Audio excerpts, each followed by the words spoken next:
الذين آمنوا وتطمئن قلوبهم بذكر الله ألا بذكر الله تطمئن القلوب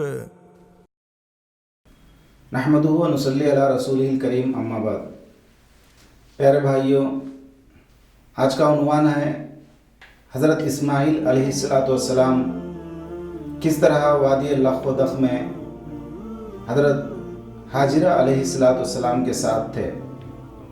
حضرت ابراہیم علیہ السلام بڑی محبت سے اپنے اکلوتا لڑکے اور اپنے چہیتی بیوی حضرت حاجرہ علیہ السلام کے ساتھ رہے، لیکن اللہ کا حکم تھا کہ وادی غیر ذی زرع میں ان کو چھوڑو۔ جب فلسطین سے نکلے، اونٹ کا راستہ تھا، تقریباً آج کے حساب سے لگائیں 1375 کلومیٹر فلسطین سے مکہ المکرمہ کا راستہ ہے۔ کتنے دن آپ سفر کیے ہوں گے اور کتنا مشکل سے اتنے دور دراز راستے میں فلسطین سے کعبۃ اللہ تک پہنچے، اور وہاں اپنی بیوی حاجرہ کو، اپنے ننھے منھے بچے حضرت اسماعیل علیہ السلام کو وادی غیر ذی زرع میں چھوڑ کر گئے۔ جب اتنا دور چھوڑ کر واپس گئے جہاں سے بچہ نظر نہیں آتا تھا، اللہ تبارک و تعالیٰ سے بڑے راز و نیاز کے ساتھ ابراہیم علیہ السلام نے دعا کی، ربنا، اے میرے پروردگار، انی اسکنت من ذریتی، میری ذریت کو، میرے بیوی اور بچے کو میں چھوڑ کر جا رہا ہوں ایسے جگہ میں جہاں نہ دانا ہے نہ پانی ہے، تیرے گھر کے پاس چھوڑ کر جا رہا ہوں، اور اس گھر کو قبلگاہ بنا دے اور ان کے لیے روٹی رزق کا اور پھل کھانے کی چیزوں کا انہیں بندوبست فرما۔ ابراہیم علیہ السلام نے اور بھی دعائیں فرمائیں، ربنا وبعث فیہم رسولا، جس میں خاتم النبی حضرت محمد مصطفیٰ صلی اللہ علیہ وسلم بھی انہی ابراہیم علیہ السلام کی دعاؤں کا نتیجہ ہے۔ آج ہم مکہ المکرمہ کو دیکھ رہے ہیں کس طرح شان اور شوکت کے ساتھ ہے، دنیا کا ہر پھل وہاں ملتا ہے، تو یہ ابراہیم علیہ السلام کی دعا ہے۔ پھر اس کے بعد کیا ہوا؟ جو ستو تھا، آٹا تھا، جو کھجوریں تھیں، جو پانی تھا، سب کچھ ختم ہوا۔ حضرت اماں حاجرہ علیہ السلام کا سینہ سوکھنے لگا، بچے کو دودھ تک میسر نہ ہوا۔ اس وادی غیر ذی زرع میں ماں بچے کو تڑپتے ہوئے، بلبلاتے ہوئے کیسے دیکھ سکتی ہے؟ ماں کی آنکھوں میں آنسو بھرا ہے اور بچے کی زبان سوکھ رہی ہے، کھانے کے لیے نہ کھانا ہے، نہ دانا پانی ہے، کچھ نہیں۔ حاجرہ علیہ السلام نے سوچنے میں پڑ گئی، بچے کے لیے کچھ پانی کہیں سے مل جائے تو بچے کی ہونٹ بھگاؤں گی، تو ادھر ادھر تلاش کرنے لگی۔ اسی تلاش میں صفا پر آپ چڑھ گئی، کوئی کچھ نظر نہیں آتا، دور تک پرندوں کا ایک چھاؤں بھی نظر نہیں آتا، پانی کا نام و نشان بھی نہیں تھا۔ تو حاجرہ علیہ السلام صفا سے مروہ کی طرف بھاگی، بھاگتے درمیان میں جب درمیان میں پہنچی، نشیبی علاقے سے بچہ نظر نہیں آ رہا تھا، تو پھر فوراً مروہ کی طرف چلے گئی، پھر مروہ سے صفا کی طرف، پھر صفا سے مروہ کی طرف، اس طرح 7 چکر اماں حاجرہ علیہ السلام نے پانی کے لیے اور بچے کے بلکنے کو نہیں دیکھ سکیں۔ تو پھر آخر کار جب مروہ پر تھیں تو دیکھا بچے کے پاس کوئی کھڑا ہوا ہے، تو سمجھ گئیں کہ کوئی ناموس ہے، فرشتہ ہے، تو بھاگ کر آئیں۔ تو جبریل علیہ السلام اپنے پر کے نوک سے اس زمین کو سوراخ بناتے ہیں۔ دوسری روایت کے مطابق اسماعیل علیہ السلام کے پیر کے رگڑ کی وجہ سے وہاں سے پانی کا چشمہ پھوٹنے لگا۔ خاتم النبی حضرت محمد مصطفیٰ صلی اللہ علیہ وسلم فرماتے ہیں، اماں حاجرہ جلد بازی میں باڑ نہ لگاتی تو وہ کنویں کے بجائے جاری ہونے والا ایک نہر بن جاتا۔ تو اس طرح زم زم کہہ کر ان الفاظ کے ساتھ اما حاجرہ علیہ السلام نے اس کنویں کو باڑ لگا دیا۔ جب وہاں پانی میسر ہونے لگا تو دور دور سے مسافر آنے لگے، یہاں تک کہ قافلہ بنو جرہم اجازت لے کر وہاں خیمہ پذیر ہوتا ہے، خیام پذیر ہوتا ہے۔ جب جرہم جو قبیلہ تھا وہاں سے گزرتے ہوئے اما حاجرہ علیہ السلام کی اجازت سے وہاں رکتا ہے، اور اسی بنو جرہم میں سے بعد میں جب اسماعیل علیہ السلام بڑے ہوتے ہیں، ان کی شادی بھی ہوتی ہے۔ ابراہیم علیہ السلام سال میں 1-2 مرتبہ تشریف لاتے تھے اور بچے کو دیکھ کر دور سے چلے جاتے تھے، یہی ان کے لیے حکم تھا۔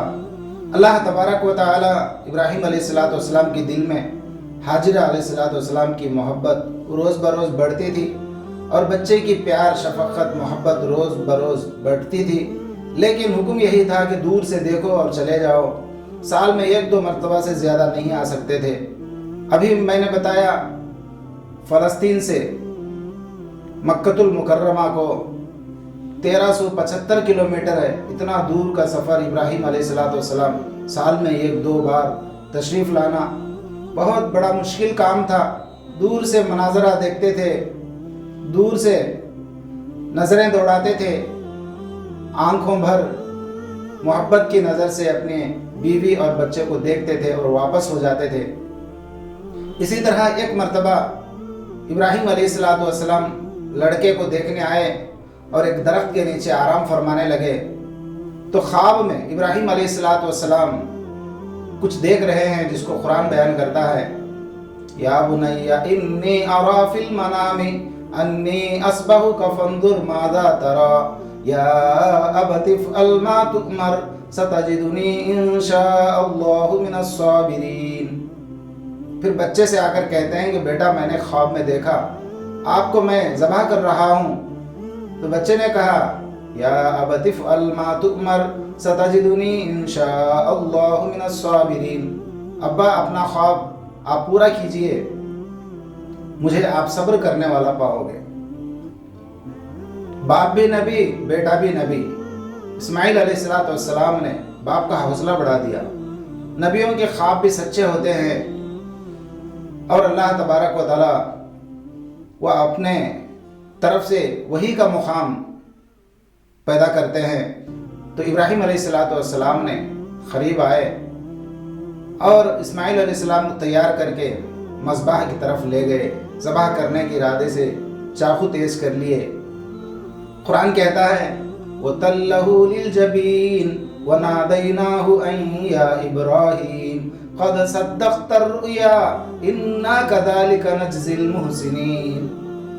پیشانی کو زمین پر لگا دیے اور ابراہیم علیہ السلام نے آنکھوں پر پٹی باندھ لیے اور تیزی کے ساتھ جو ہے چاقو چلانے ہی تھے، پھر اللہ تبارک و تعالیٰ کی طرف سے حکم کیا آ رہا ہے، اور پھر اللہ تبارک و تعالیٰ فرماتے ہیں یہ بہت بڑی آزمائش ہے، یہ کہہ کر اللہ تبارک و تعالیٰ نے ان کی اس قربانی کو قبول فرما کر جنت سے ایک دمبا بھیجا جس کو جبریل علیہ السلام لے آئے۔ پھر ابراہیم علیہ السلام نے اس دمبے کو ذبح کر دیا۔ اللہ تبارک و تعالیٰ نے حضرت ابراہیم علیہ السلام، حضرت اسماعیل علیہ السلام، اما حاجرہ علیہ السلام کی ان قربانیوں کو اللہ تبارک و تعالیٰ نے قبول فرمایا۔ اور اس کے بعد جب ابراہیم علیہ السلام کی قربانی کا واقعہ مکمل ہوا، وَبَشَّرْنَاهُ بِإِسْحَاقَ نَبِيًّا مِّنَ الصَّالِحِينَ، پھر ایک اور بشارت اللہ تبارک و تعالیٰ نے اور ایک نعمت عطا فرمائی، وہ تھے حضرت اسحاق علیہ السلام کی بشارت۔ اس وقت ابراہیم علیہ السلام کی عمر کافی ہو چکی تھی، اور اما سارہ کی بھی عمر تقریباً 99 سال کا ذکر ہوتا ہے۔ تو ابراہیم علیہ السلام پر ایک بعد دیگر بہت ساری آزمائشیں اور بہت سارے امتحانات آئے، امتحانات کے گویا پرچے آئے، لیکن ہر پرچے میں، ہر امتحان میں حضرت ابراہیم علیہ السلام پے در پہ کامیاب ہوتے ہی ہے۔ یہ ابراہیم علیہ السلام کی سنتیں ہیں جو آج اور ہم ان قربانی کی شکل کے اندر سنت ابراہیمی کے نام سے ہم لوگ قربانی کرتے ہیں، اور پیارے نبی صلی اللہ علیہ وسلم نے بھی ابراہیم علیہ السلام کے دین کو، آپ کی سنتوں کو پسند فرمایا، اور پھر اللہ تبارک و تعالیٰ نے امت محمدیہ میں بھی ان کی قربانیوں کو جاری اور ساری فرمایا۔ اور ایک قربانی ہے جو ابراہیم علیہ السلام تقریباً 99 برس کے تھے اور اسماعیل علیہ السلام 13 برس کے تھے۔ ایک حکم یہ آیا تھا کہ ختنہ کرو، تو پھر اسماعیل علیہ السلام کی 13 سال کی عمر میں ختنہ کرنے سے پہلے ہی خود اپنا بھی ختنہ حضرت ابراہیم علیہ السلام نے کیا، جو آج امت محمدیہ میں یہ سنت جاری اور ساری ہے، جسے سنت ابراہیمی کہتے ہیں۔ ابراہیم علیہ السلام ایسے مشفق اور مہربان ہیں جو اپنے باپ کے لیے بھی انہوں نے دعائیں فرمائی۔ جب اللہ کی طرف سے ٹوک ہوئی تو پھر ابراہیم علیہ السلام نے اپنے باپ آزر کے لیے دعا کرنا بند کیا۔ اللہ تبارک و تعالی حضرت ابراہیم علیہ السلام جیسی توحید اور ابراہیم علیہ السلام جیسے اولو العزم اللہ تعالی ہمیں بھی عطا فرمائے۔ حالات پر استقامت کے ساتھ جم کر باطل طاقتوں سے مقابلے کے اللہ تعالی ہمیں بھی توفیق عطا فرمائے۔ سیرت کی کتابوں سے معلوم ہوتا ہے حضرت ابراہیم علیہ السلام کی کل عمر 175 سال آپ علیہ السلام نے جدوجہد کیے۔ مکمل 175 سال کے بعد حضرت ابراہیم علیہ السلام اس دنیا سے رحلت فرما گئے۔ حضرت ابراہیم علیہ السلام حضرت اسماعیل علیہ السلام کے اس قربانی کے بعد دوسرا ایک اور حکم ابراہیم علیہ السلام پر آیا، وہ یہ تھا کعبۃ اللہ کی بنا رکھیں، کعبۃ اللہ کی بنیاد رکھیں، کعبۃ اللہ کو بنائیں۔ اذ یرفع ابراہیم القواعد من البیت و اسماعیل، اللہ تبارک و تعالیٰ کے اس ارشاد سے معلوم ہوتا ہے کہ ابراہیم علیہ السلام 120 سال کی عمر میں کعبۃ اللہ کی تعمیر شروع فرمائی، اور پھر جنت سے حجر اسود آیا، پھر اس کو جس کونے میں نصب کرنے کا حکم تھا وہاں حجر اسود کو لگایا گیا۔ اسماعیل علیہ السلام نے بھاگ کر ایک پتھر لے آئے، اور جب کعبۃ اللہ کی دیواریں اونچی ہونے لگی تو اسماعیل علیہ السلام جو پتھر رکھتے ہیں، ابراہیم علیہ السلام اس پتھر پر کھڑے ہو کر جب کعبۃ اللہ کو بنانا شروع کرتے ہیں، اس پتھر میں اللہ تعالیٰ نے ایسی نورانیت رکھی تھی، جیسے جیسے کعبۃ اللہ کی دیواریں اونچی ہوتی تھی وہ پتھر بھی اونچا ہونے ہوتا تھا، اور یہاں تک کہ اس پتھر پر حضرت ابراہیم علیہ السلام کے دونوں پیر کی نشانیاں بیٹھے تھے، اور پھر اس پتھر کو مقام ابراہیم کے نام سے ہم لوگ یاد کرتے ہیں۔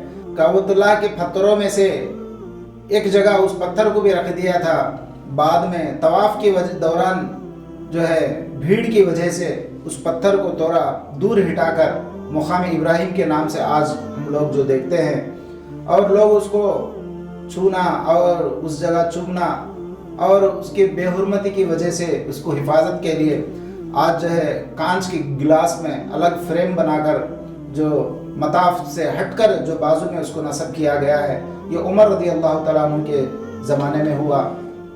اللہ سے دعا ہے کہ اللہ تبارک و تعالیٰ مجھے اور آپ کو حج بیت اللہ کی زیارت اللہ تعالیٰ توفیق عطا فرمائے۔ اللہ تبارک و تعالیٰ حضرت ابراہیم، حضرت اسماعیل، حضرت اماں ہاجرہ علیہ السلام کی جیسی قربانیوں کی اللہ تعالیٰ توفیق عطا فرمائے۔ وما علینا الا البلاغ۔ السلام علیکم ورحمۃ اللہ وبرکاتہ۔